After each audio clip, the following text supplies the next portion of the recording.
Hey, good afternoon to you. 5:07 now, News Talk 105.9 WMAL, where we're making sense of the news. Coming up this hour, a former Trump administration COVID origins investigator named David Asher. He's one of the best on the business at this. He'll join us to react to all of the breaking news today involving the morons who tried to orchestrate the cover-up. One of them is testifying before Congress as we speak. David Asher will react to all of that. And you can join us at 888-630-9625, 888-630-WMAL. This trial of Donald Trump, the Alvin Bragg, United States Department of Justice-led effort to take him down in Manhattan, well, it hasn't been going well, at least in the eyes of the voters. The voters are all siding with Trump on this one, and they think, oh, yeah, he is being unfairly set upon. In fact, if we go back to April over on NBC, Andrea Mitchell, she was starting to get worried about this. So Trump's getting too much attention here. Maybe this wasn't such a good idea. The fact is, we don't know how that is going to play. Up until now, these legal cases have only helped him fundraising, made him, tell people he's the victim, energized his base, and so he's risen in the polls with every indictment. Now we're going to see him really powerless.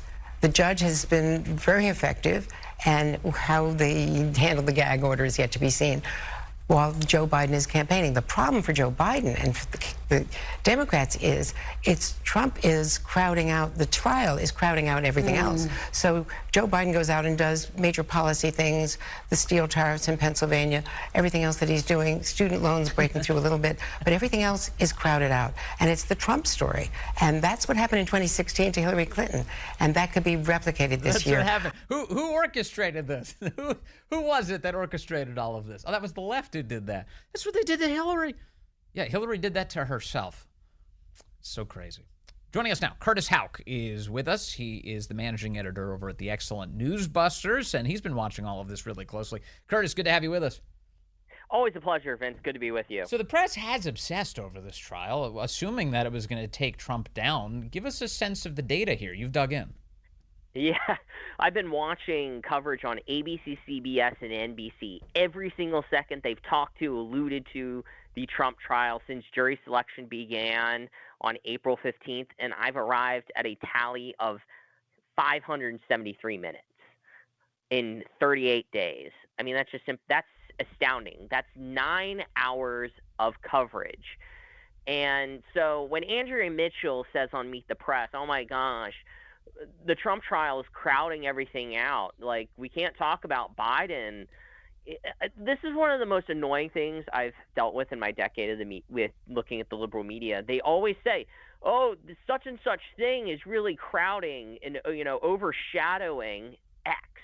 And you're like, well, who's responsible for this? If only there were a group of people that decided what the body politic and what the political conversation looked like. Oh, I can think of one. It's the news media. Yes, it's so weird for them to complain about the thing they're responsible for, but yet here we are. So give us, I know you were able to rank these networks. Who's the most obsessed with the Trump trial? Right. Well, I don't think it's that surprising that it was ABC News. They clocked in with 273 minutes of that. That's over 40%, 41% roughly of the big number. And a lot of that has to do with Good Morning America, anchored by George Stephanopoulos. He always would begin the show very often, over a dozen times in the last month. He would start the show with the Trump trial with this very pensive, very serious and sober John Meacham-like, couple sentences about what the trial means, what a moment in American history, he said on the first day. And then it's also driven by people like Jonathan Karl at ABC News, who writes now 3 anti-Trump books. And obviously, his coffers have been filled by these books and all the media appearances and the interviews with Donald Trump that the former president has graciously given him. So what's to say another trilogy could be in the works, to keep the gravy train going, where he has to tell viewers that this is real and dynamic, and that this is a different Donald Trump than the one we've dealt with before, and he seems like he's weakened. They just have this fan fiction about them that's just sickening. It's not even an idol. It's the kind of thing that you should go to therapy for. In observing these networks, ABC, CBS, NBC, first of all, God bless you for doing it. But as you observe it, how realistic is their assessment of what's going on in the courtroom? Are they leaving their audience with a real impression about the way the trial's going, or are they misleading them? No, I would definitely think they're misleading. They're treating this like a serious trial, number one. That's the overarching takeaway here. You have people like Gayle King, Democratic Party donor, who's still allowed to host CBS shows, goes on vacation with the Obamas. She said that this was a concern of hers going into the trial. The audience just hears white noise when they hear all of these cases running together, and that this is when they shouldn't, because this is not normal. Oh, yes, the not normal crap. Yes, we do hear this as white noise. Well, we don't necessarily. We see this as completely wholly political, election interference, and un-American of the highest degree. You listen to AOC today, what she said about putting a shackle, ball and chain around Trump, metaphorically, about the judicial process. I will say, though, that there have just been a few people that have been honest about this. Dan Abrams on ABC News. He's also a News Nation host. They admitted the other day about when Michael Cohen admitted to stealing from the Trump organization, they conceded that that was a bad day. But they are not, really noting the party ID of Alvin Bragg. They're not talking about Michael Colangelo coming from the Justice Department to prosecute this case. There's a lot of when Trump gets up there and implies or mentions in some sense that this is Biden orchestrated, and he can't give too many details because there's a gag order imposed, but he's got a bunch of allies who've been saying it's Matthew Colangelo, Justice Department, he's here, he's prosecuting. Are you saying none of these networks will even dignify any of that news by telling their audience about it? Correct, exactly. And the fact, and my colleague Rich Noyes is working on a story set for next week, but on just the evening shows alone, less than 90 seconds had been spent on Michael Cohen's criminal record for lying under oath. I'm sorry. Yeah. Well, give me that time frame again. Seconds. By how many networks? All three networks. Less than 90 seconds between them. Seconds on the evening newscast, mentioning that Cohen is a thief. This is just absolutely ridiculous. Needless to say, it's heavily negative. It matches what a lot of the campaign coverage. They are just in their own little fantasy world. And I've said this to many people throughout this trial.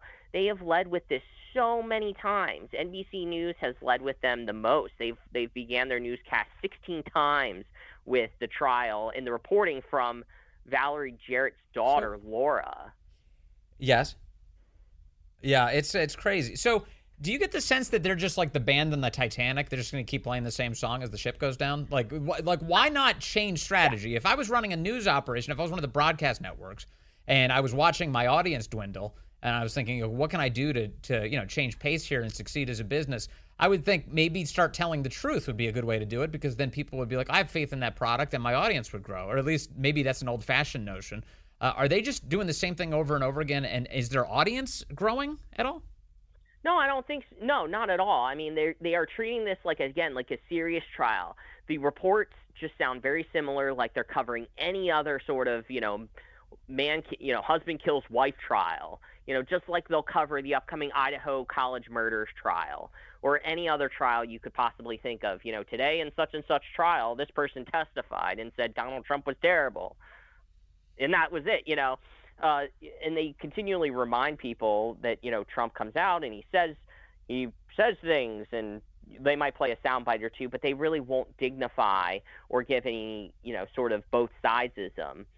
They're treating like this case is in the bag. So it's going to be a real shock to them if this is a hung jury or a not guilty verdict. So, because I guess this has been a fantasy of theirs, Vince, that they've been wanting to live out for decades, and especially for people like Maggie Haberman and Jonathan Karl who've been covering Trump going back to his real estate mogul days in New York when they were at the New York Post. Yeah, for sure. And this has happened a lot, and they've never changed course. I mean, everything from Trump's victory to the Trump-Russia collusion narrative to any number of race hoaxes, the media goes all in on the lie, and then when the truth comes out, they skip right past it and move on to the next thing. Yeah, exactly. And just for NBC and CBS, I mean, yes, they're in second and third place. NBC had a 199 minutes. CBS was in third with 138 minutes. That's still a huge amount of time. Yeah. Day in and day out, that's 2-3 minutes every single day at the top of a newscast, except maybe on the weekends when there's other things going on, or it's not airing as often due to horse racing or NBA playoffs. But it's a steady drumbeat. It's what they consider campaign coverage, and that's where we found at the beginning or at the end of last year that by an almost 10-to-1 ratio, that when it came to 2024 coverage, the media were focusing on Trump charges versus policy positions that Donald Trump and his Republican rivals believed about the issues. Well, even if it were on leftist terms and on so-called leftist issues like January 6th and abortion policy. It was that stark of a disparity because this is what the media considers election coverage when it's really nothing of the sort. It's more like lawfare. Right. Do you? I have to ask. Do you really watch all this all the time? Yes, I watch it all the time. Good Morning America is 2 hours. CBS 2 hours. Today Show. I watch the first 3 hours. I don't watch the Hoda and Jenna drinking wine or fake drinking wine, but otherwise I watch this every single day. And then in the afternoon, I watch Karine Jean-Pierre do her thing. And how many years have you done this, basis. Curtis? About 10 years now. Okay, so a decade. What has this done to your health? Are you okay? Fortunately, no. I was gonna say I'm trying to. I've also been trying to buy a house in this economy, so that's also not been great for my health. Fortunately, I have vacation coming up, so all thanks to my wife out there if she's listening. Keeping me afloat here through all of God this. Bless her for that. You must be like a Zen master or something. I want to know your secrets. How do you even relax and come down from all of this? I would say, Vince. The other thing is, I started earlier in my career. I would watch Chris Matthews and Joy Reid every day, so I kind of feel like once you go through something like that, I feel like you can do anything. You've been through the fires of hell. You can handle everything else. Yeah, this feels mild. Yeah, this is nothing. Hey, finally, Jean-Pierre doesn't speak English. That's the other thing. It's just typing out a lot of dashes and ums and ahs. She's not really saying anything, so it's not particularly offensive. Yeah, good point. Lastly, you mentioned that occasionally some truth will break through. I think Dan Abrams is a guy you give credit to over on ABC. I've noticed that on CNN they have a legal analyst called Ellie Honig, who seems to have been, at least from where I'm sitting, I don't watch CNN obsessively or barely at all. We play a lot of clips, though, from CNN, and I keep hearing Ellie Honig say rational things about the trial, kind of pouring cold water on some of the fan fiction going on at that network. What is happening there, do you think?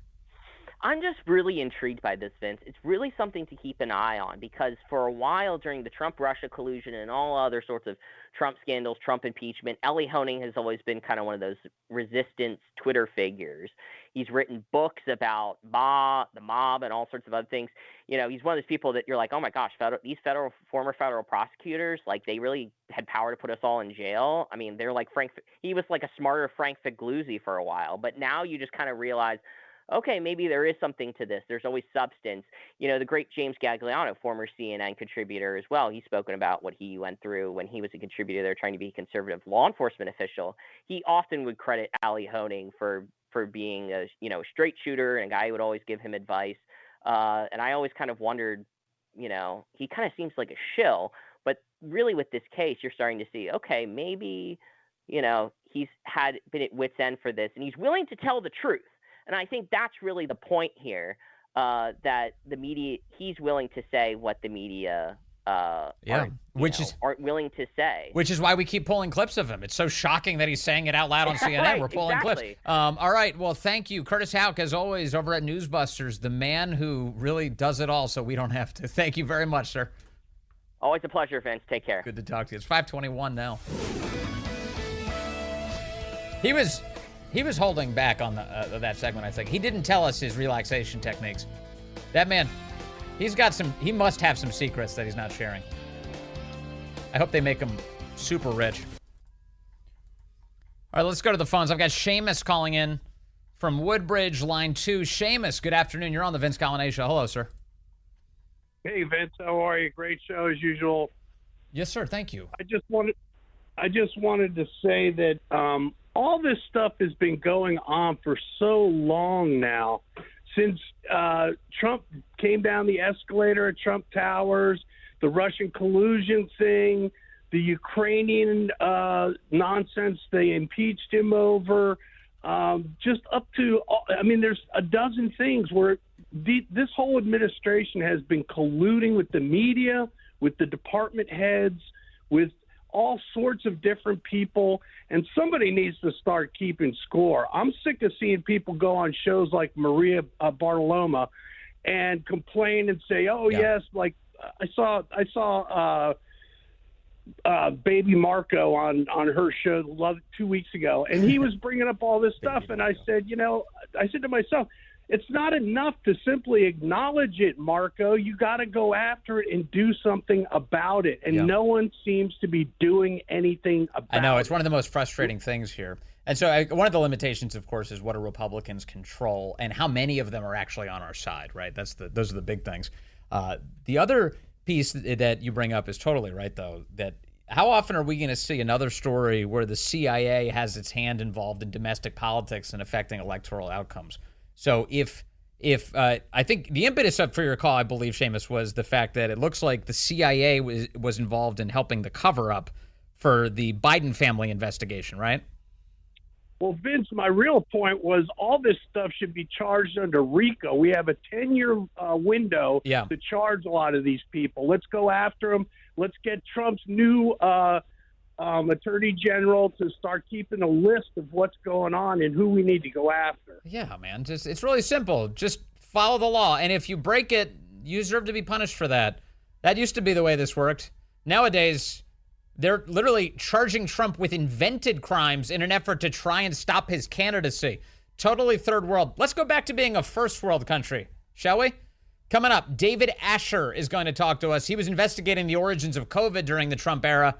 And now, from the outside of the government, he's got some thoughts on these latest revelations that there definitely was a cover-up going on. Hey, good afternoon to you. It's 5:35 now, News Talk 105.9 WMAL, where we are making sense of the news. You can join us, 888-630-9625, 888-630-WMAL. A lot of news breaking this week on the origins of COVID all these many years later, including the fact that the Biden administration has now decided to cut off the EcoHealth Alliance. That's the group that was taking your money and sending it into Wuhan, China.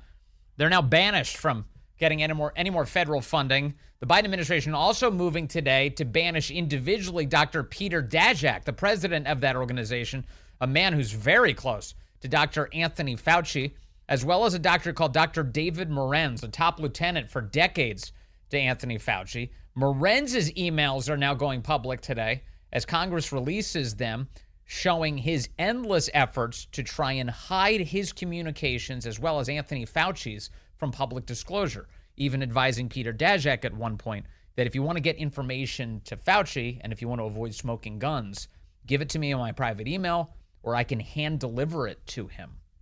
For more on all of these developments, I want to bring in one of the leading experts on this subject. David Asher is here. He's a senior fellow at the Hudson Institute and a former State Department COVID investigator. David, great to have you back with us, sir.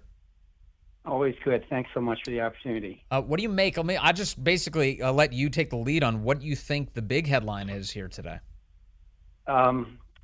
Expanding and continuing top-down cover-up from Dr. Fauci and his senior advisor of 26 years, David Morens, who testified this afternoon basically that he deliberately avoided government emails to avoid FOIA, Freedom of Information Act requests, and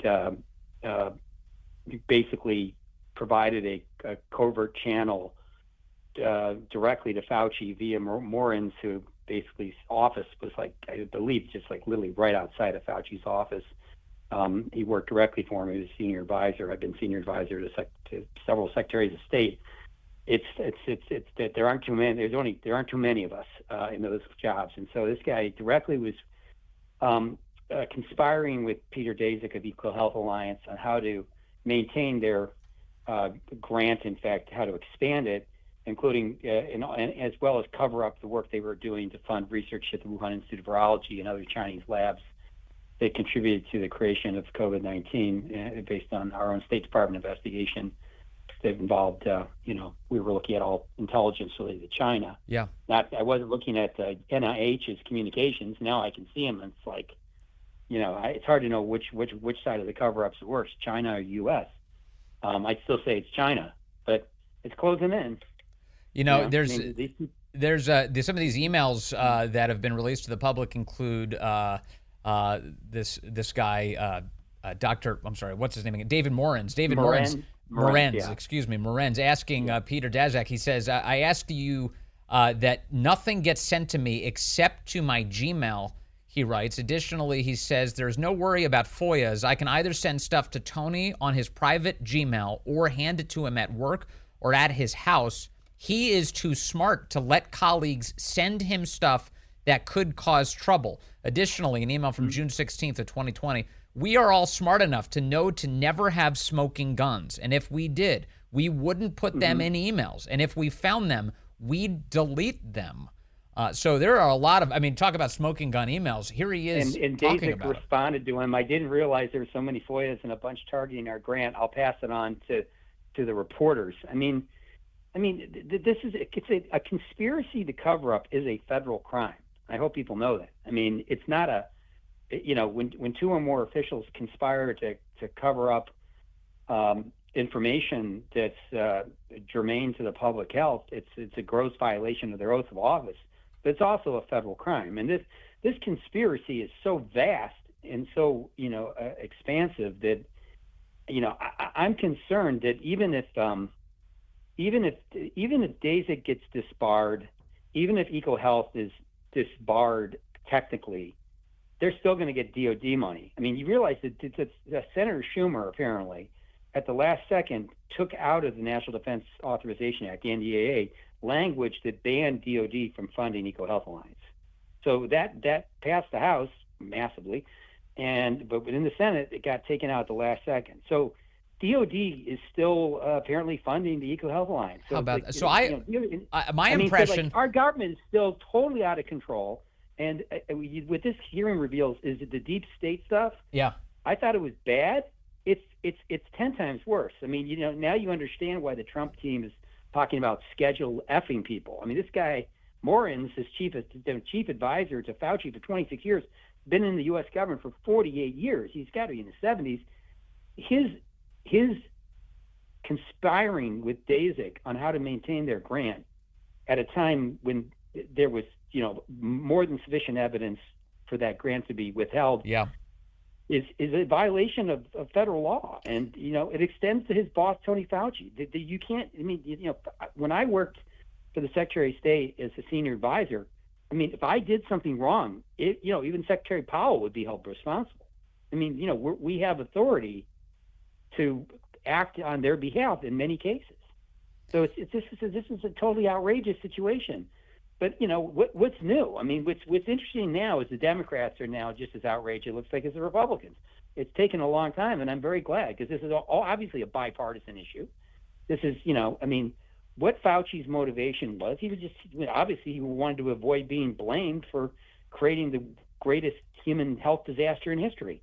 But unfortunately, his hands are in the kitty, and his senior advisor, continued to conspire as the investigation on the Hill unfolded, basically to obstruct it. So, obstruction of justice, conspiracy to cover up. How many?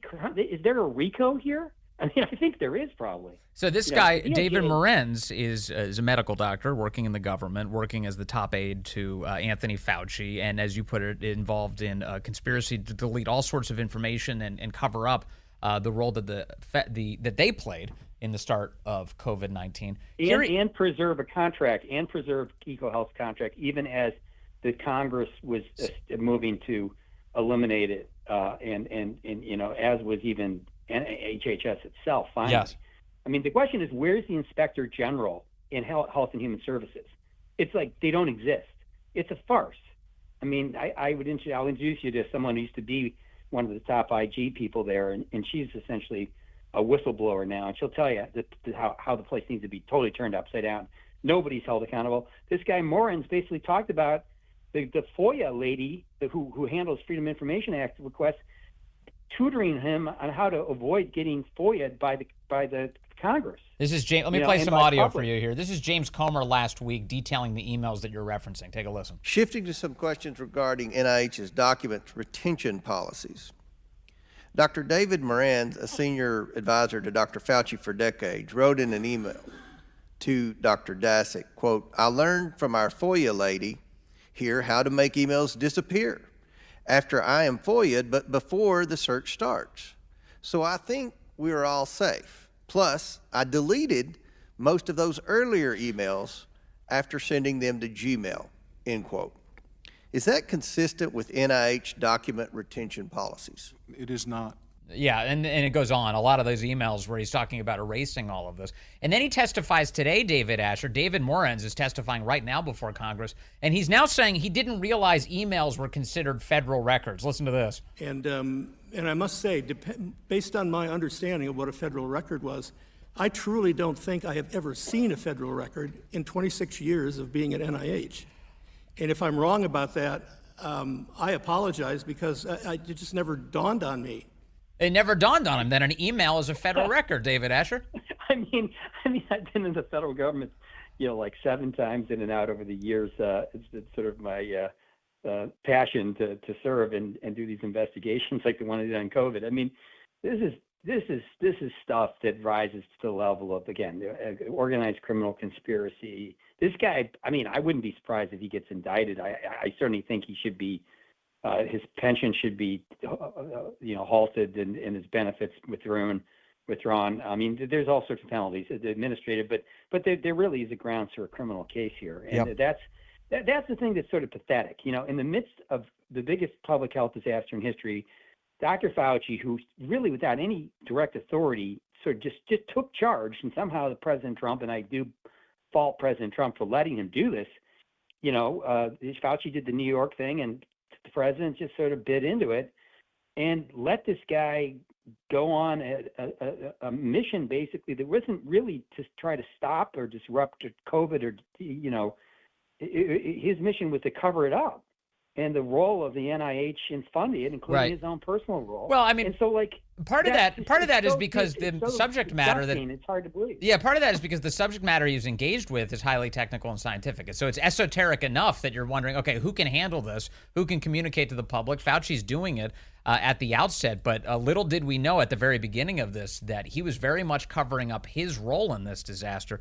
And now I'm wondering, David Asher, to what extent are the walls going to ever close in on this guy? I see Peter Daszak, I see Fauci's lieutenant, but I don't see Fauci really. He's supposed to be. He's supposed to testify here. It's coming up, I believe, next month, as I understand it. I mean, we'll see if he wiggles out of it. We'll see if he takes the Fifth Amendment. Wouldn't that be incredible? I mean, this whole thing. I don't know what these guys are unabashed, and they're. I mean, when their lips are moving, they're lying. We figured that out. I mean, so how do you trust our public health bureaucracy? The reality is, we had some great people in the Trump administration involved in the public health response to COVID.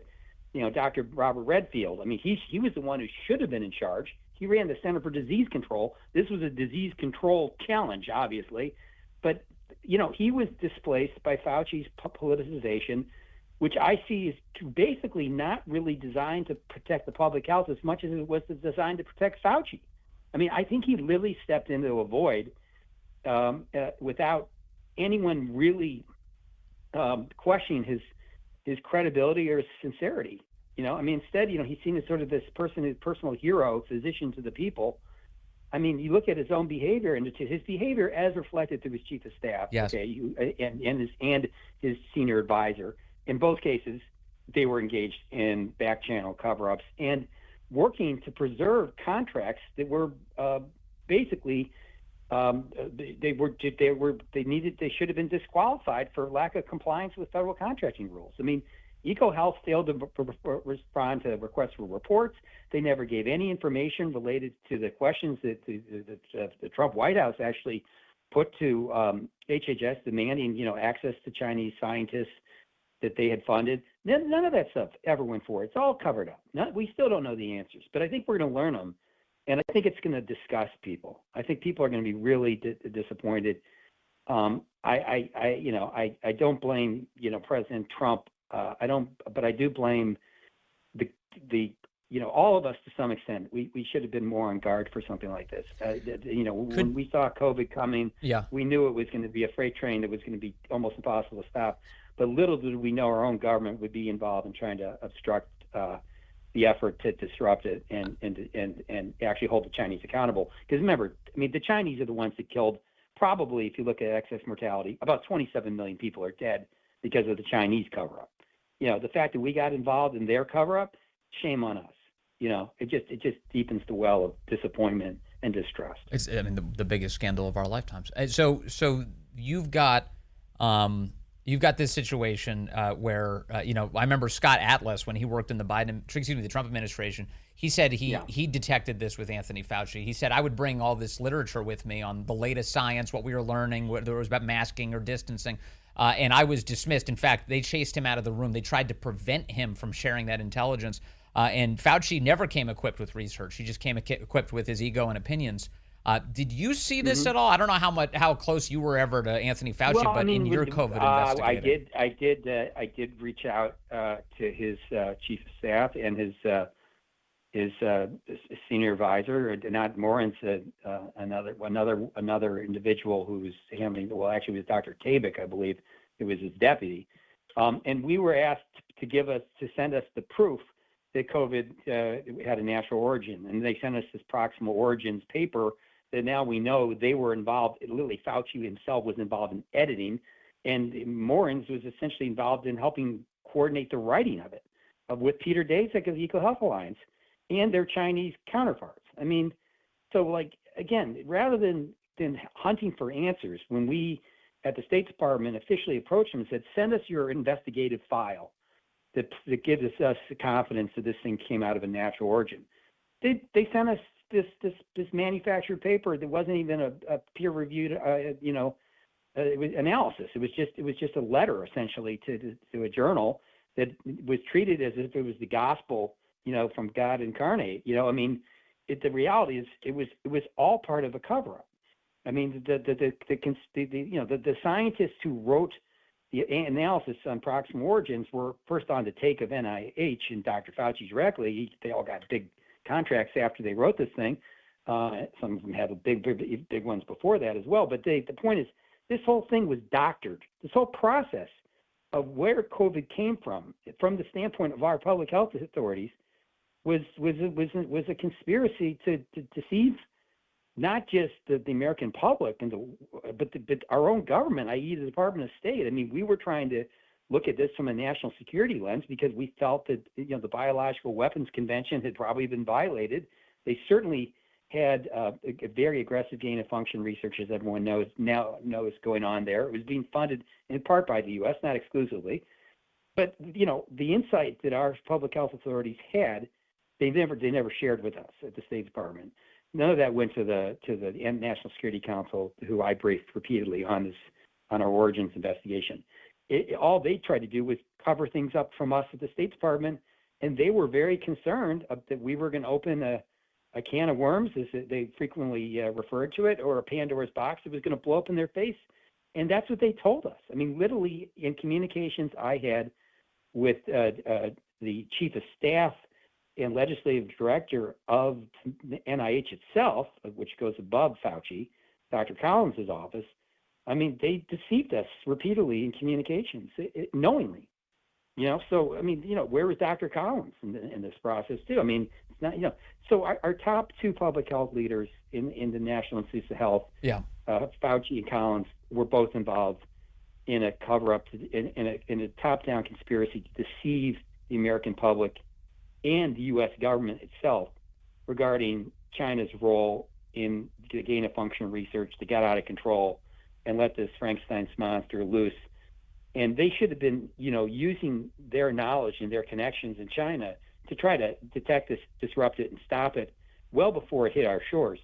Instead, they were involved in funding, research that they never told us about, to insert things like the infamous furring cleavage site into a coronavirus to endow it with the properties to be able to spread in a way that SARS never did. It's all too crazy. Again, it's crazy. It's crazy, and I thank you for letting me express my indignation. That's about all I can do in this town of Washington, D.C. right now. Yeah, I know. Well, we're going to keep consulting you, and I hope to get more of your indignation on this subject, because it definitely deserves Well, it. we're gonna keep reporting on it at Hudson Institute, and trust us, we're not gonna give up on this. You know, David Asher mentioned former CDC Director Robert Redfield.